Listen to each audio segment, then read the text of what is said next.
Hey guys, this is Sam from Out of the Armchair Podcast. I hope everybody's having a great day today. I just want to make a quick short video to talk about my atheism a little bit, because I feel like some of you probably need some explanation as to the lash out and the outburst suddenly popping up a year and a half, 2 years ago.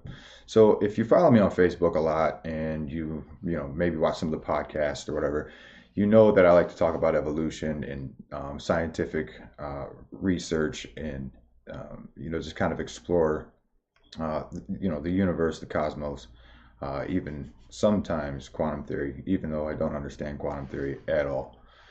So, in sharing certain facts about evolution, I started getting hate mail, and I wasn't really sure why, but it was a lot of theologians, a lot of believers, the faithful, who were telling me that because I'm sharing these ideas, I'm sharing, facts about evolution, about biology, that I was suddenly hurting their feelings because of their beliefs.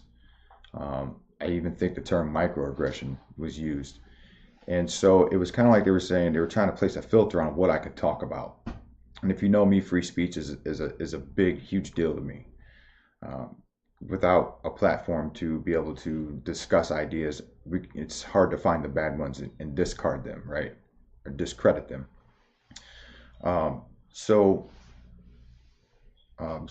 Receiving some of the hate mail, obviously it pissed me off. So, I started posting a lot of things, lashing out back.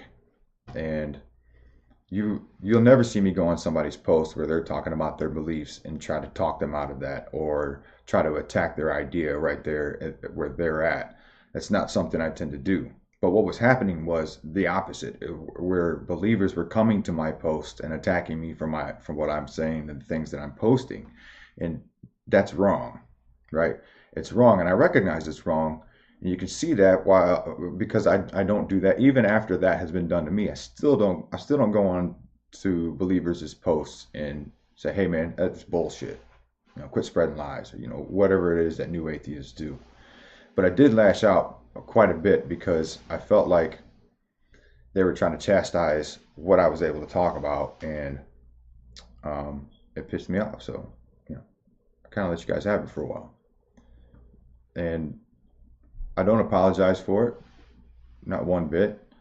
But if you have noticed, I have slowed down on that quite a bit, because I think I've pushed people back far enough from thinking they can openly say stuff like that to me and not have any consequence to it. So I think I've made my point, and I just wanted to go on and say, hey, if I hurt your feelings, it might have been a good thing. Maybe we generated some new ideas. Maybe we had a conversation that our friendship was lacking.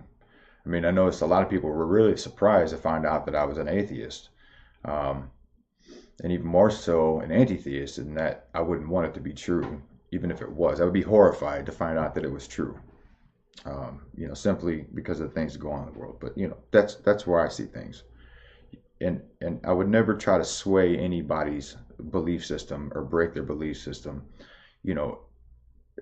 I do believe that those ideas are not above scrutiny, and they should absolutely be scrutinized, especially if you're investing your entire life into it, right? If this is what you're walking around professing and preaching, you should be able to scrutinize your own ideas, and you should be able to go through them and comb through them and find out, is that what you really believe? Again, this is somewhat of an apology to some of you, but to the ones that think that, are willing to come and tell me I'm going to hell because I don't believe what they believe, or I should die because, for apostasy or whatever, these are the dangerous religious folks that I'm usually pointing the finger at. And the only time I do really stand up and intervene in a conversation is when somebody's belief system is being brought to the public stage. For instance, bringing back creationism in schools, just bringing your belief system to the community. It's not a community choice. It's a personal choice. So keep it personal. In the famous words of Christopher Hitchens, you can have your toys.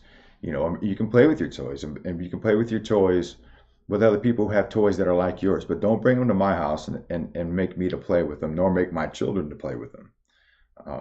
We don't practice any of that here. I don't talk to my kids about atheism like I don't talk to them about church or any religious beliefs. That's up to them to decide at a more mature point in their lives, I think. And it's not up to me to tell them what they are or what they have to believe. So that's just kind of an insight about where all that tangent came from, why I felt like it was deserved, and why I felt I was justified in doing so. And if it happens again, I'm going to do the same thing again. But I have a lot of really great religious and faithful friends, and they stuck with me through the whole thing. So I love you guys for that. Thank you. It shows that respect and friendship goes beyond disagreeing ideas, which is something I think we could learn a lot from. So with that being said, I hope you guys have a great day. I hope this video wasn't boring and pointless, and I hope some of you that were questioning why I started lashing out that way finally got their answer. If you have any questions, post them in the comments, and I'll be glad to answer. All right? Thanks, guys. Have a great day.